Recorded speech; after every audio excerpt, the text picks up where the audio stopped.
Boa noite. Primeiramente, quero agradecer aos amigos do canal pelo espaço que é dado a quem tem algo para dividir. Sou fã da forma como vocês conseguem trazer ao público essas histórias tão difíceis de ser contadas, sejam pela gravidade do assunto ou pela falta de credibilidade dada pela maioria das pessoas. Somente quem já teve alguma experiência é capaz de sentir empatia com quem está relatando algo assim. Por mais fã do assunto que a pessoa seja, e mesmo acreditando em tudo, ela nunca será capaz de entender como aqueles que experienciaram, como eu. Envio a vocês meu relato. Desejo que mais pessoas cheguem ao seu canal e se prontifiquem a dividir um pouco do terror que viveu. Eu preciso contar primeiro como fui parar no movimento sem terra. Minha família e eu somos camponeses há décadas. Meu pai e meu avô também foram. A família da minha esposa também. É através do serviço que prestamos no campo que lutamos para que nossos filhos sejam capazes de quebrarem essa tradição. Não é de respeito ou ingratidão ao campo, pelo contrário. Ser trabalhador rural é algo que nos enche de orgulho, mas somos cientes das dificuldades que enfrentamos. Não lembro de ter morado em outro lugar, senão na fazenda onde eu cresci. Quando nasci, meu pai já morava e trabalhava lá, como caseiro, e quando ele nasceu, meu avô era colono de lá. Trabalhamos para a mesma família por décadas, o que nos conferia a missão de cuidar da fazenda e trabalhar no cultivo e criação dos animais. Nos tempos do meu avô e meu pai, os proprietários moravam na fazenda. Já no meu, poucos eram os finais de semana que eles vinham. O patrão estava sempre por lá, mas a esposa e os filhos não tinham o mesmo interesse. O homem parecia um velho solitário, cumprindo com as obrigações até que Deus resolvesse levá-lo. Um bom homem, preciso dizer. Nunca nos faltou com os compromissos. Era atencioso, preocupado com seus pais e avós. Não tinha uma vez sequer que ele fosse à fazenda que não buscasse saber além dos seus interesses. Escolarizou os filhos de todos que trabalhavam para ele. E nas últimas visitas que fez à fazenda, deixou entender que se preocupava com o futuro da minha família. Se impressionou quando informei que não possuía nenhuma economia. No máximo uns 2 salários para uma emergência. Perguntou o que faria no futuro com 3 crianças para criar, sem ter para onde ir. Nunca havia pensado nisso na minha vida. Nunca imaginei sair do meu canto. Era uma casa simples, mas era o nosso lar. Ouvi-lo falar daquela forma me fez pensar que ele pudesse estar com problemas de dinheiro. Mas eu veria depois que esse era o único problema que ele não tinha. Me perdi nos próprios pensamentos, até que ouvi ele dizer que cuidaria daquele assunto, em nome dos bons serviços prestados por meus pais e avós. Mas as coisas acontecem na vida da gente como se já estivessem escritas. Aquela era a última vez que eu veria aquele homem. Na volta para sua casa, aconteceu um grave acidente, e ele acabou falecendo. Eu não sabia ainda, mas começavam ali minha história no movimento MST. Como acontece com muitas empresas, acontece também no mundo rural. Os pais se vão e os filhos não querem tocar os negócios. Muitos deles por ter seguido carreira diferente, mas a grande maioria por ambição mesmo. Recebem um patrimônio e vão viver suas vidas, à custa do trabalho de uma vida inteira dos pais. Meu patrão foi criado no mato, aprendeu a amar os bois, a plantação, mas criou seus filhos na cidade grande. Aquilo ali não era para nenhum deles. Eu percebi o descaso todas as vezes que eles iam para lá. Eu pude assistir aquelas crianças crescerem totalmente indiferentes, ignorando o entusiasmo do pai ao lhe ensinar sobre a vida no campo. Não podia dar outra coisa. A preocupação dele em relação a mim vinha dali, do que eles seriam capazes de fazer comigo e com minha família, caso ele faltasse. E ele estava certo. Menos de um ano depois, a fazenda secular, casa onde eu nasci, estava à venda. Uma profunda tristeza me acometeu. Eu nem sabia ainda que os novos proprietários trariam seus próprios trabalhadores. Pouco tempo depois, eu estava desempregado e sem ter para onde ir. Alguns amigos ofereceram a casa para ficarmos até resolver tudo, mas a humilhação era grande demais. Pagaram todos os nossos direitos, mas era insuficiente. Nos alojamos em uma casa amiga. Depois, arrumamos uma casinha de aluguel. Arrumei trabalho num sítio perto, mas o salário dava apenas para pagar o aluguel. Minha esposa começou a passar e lavar para fora. Era uma vida miserável que eu nunca esperei viver. Na fazenda, comíamos o que queríamos.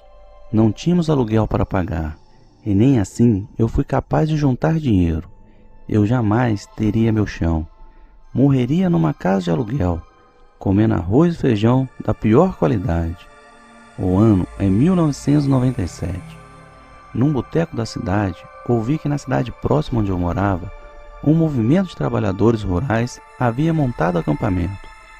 Eu já tinha ouvido falar sobre o assunto, mas nunca me interessou. Achava, de dentro do meu paraíso na fazenda, aquelas pessoas um bando de preguiçosos e arroceiros. Mas eu não conhecia os ideais.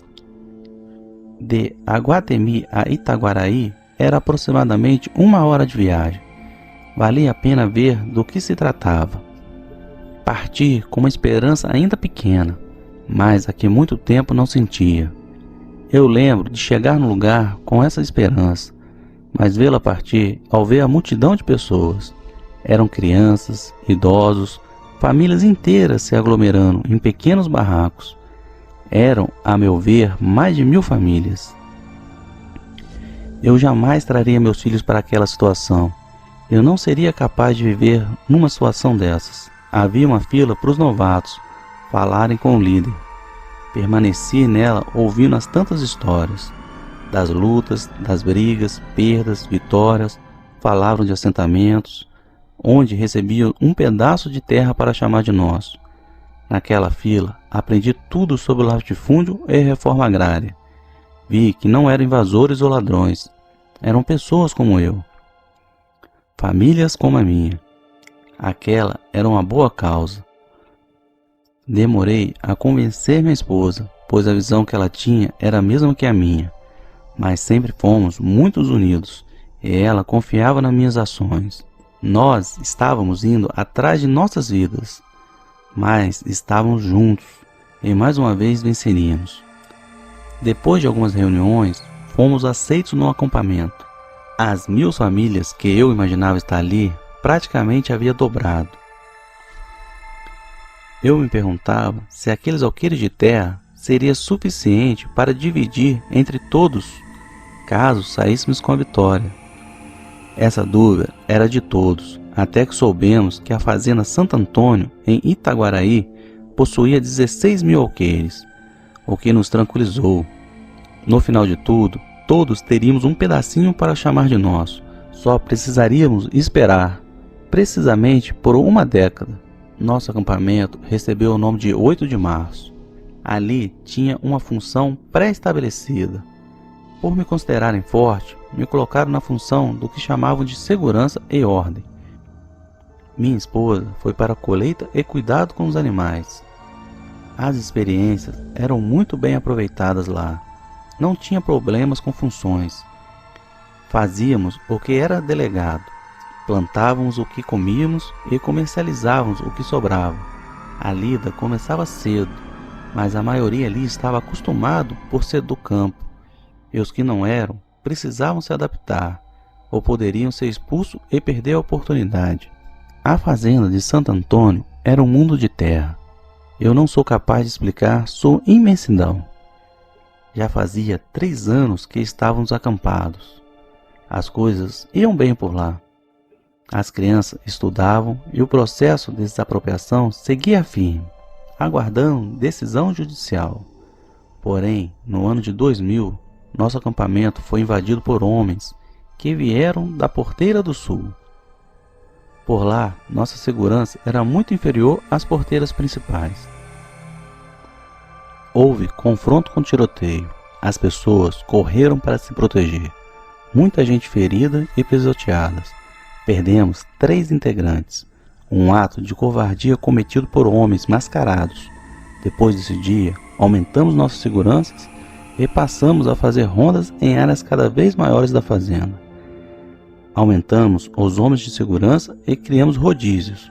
Aquela noite, a ronda era da minha responsabilidade. Jamais saímos sozinhos para as rondas noturnas. Encontrei minha equipe. Dividimos as munições e os rádios e saímos. Não era praxe desbravar as áreas não conhecidas à noite. Fazíamos isso durante o dia.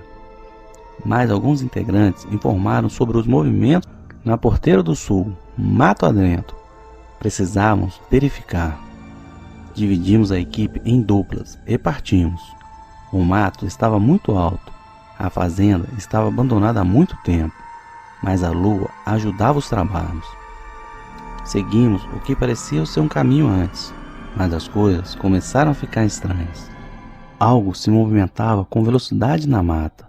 Nos olhamos atentos. Fiz sinal de silêncio ao meu parceiro. Demos um passo lento, buscando de onde vinha o movimento. Percebi que não eram pessoas, era um animal grande, pois havia um pedaço desbastado da mata, que somente algo pesado faria. Ficamos parados ouvindo a respiração um do outro e a do animal, que parecia muito perto. Prendemos nossa respiração, ouvimos ele nos farejando. Ele nos caçava e o ataque era questão de tempo. Não tínhamos para onde ir. Abaixamos na tentativa de ver o que era e talvez atacá-lo primeiro. Mas o rádio do meu parceiro chamou. Foi aí que à nossa frente surgiu um animal asqueroso que babava e exalava um cheiro insuportável. Era uma mistura de cachorro com outro animal, mas seu tamanho exagerado não era compatível com nada que conhecíamos. Era um animal de 4 patas. Porém, se sustentou de forma bípede por um tempo quando me viu levantar a arma. Mas meu parceiro não se movia. Eu mesmo custei ter coragem de fazer alguma coisa, mas fui atacado quando apontei-lhe o revólver. O animal arremessou minha arma no meio do mato e me segurou pelos braços. Sua força era absurda e tinha uma fúria nos olhos que jamais vi em outro na minha vida. Sem conseguir me mover, fechei os olhos e desejei estar num pesadelo, que logo acabaria.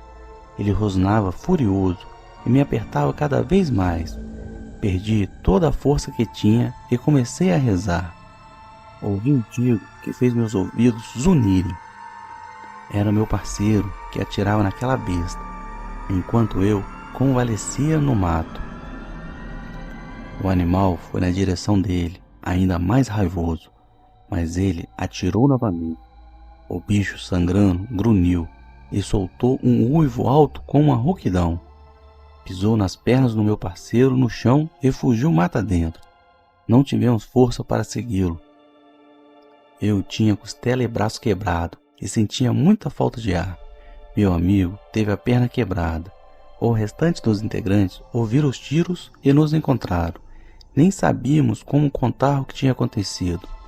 Meu parceiro falou que foi atacado por um lobisomem. Eu estava atordoado para dar nome àquilo. Mas acordei com meu parceiro, que viu mais do que eu na cena. Aumentamos ainda mais a segurança do acampamento. Dessa vez, a preocupação era ataques de animais e não só de humanos. Depois de passado o susto, tudo estava caminhando bem. Orientamos a todos a permanecerem próximo dos acampamentos. Não ouvimos nunca mais por ali. Por mais que procurássemos, graças a Deus, foram muitos os companheiros perseguidos, caçados e até mortos na nossa jornada. Mas nossa luta não foi em vão.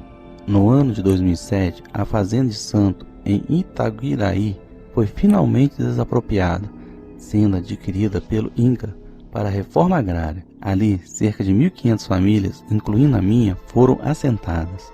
Tenho orgulho em contar que, apesar do tempo e das dificuldades, nós, assentados da fazenda de Santo Antônio, representamos hoje parte significativa do crescimento e da economia da cidade e da região.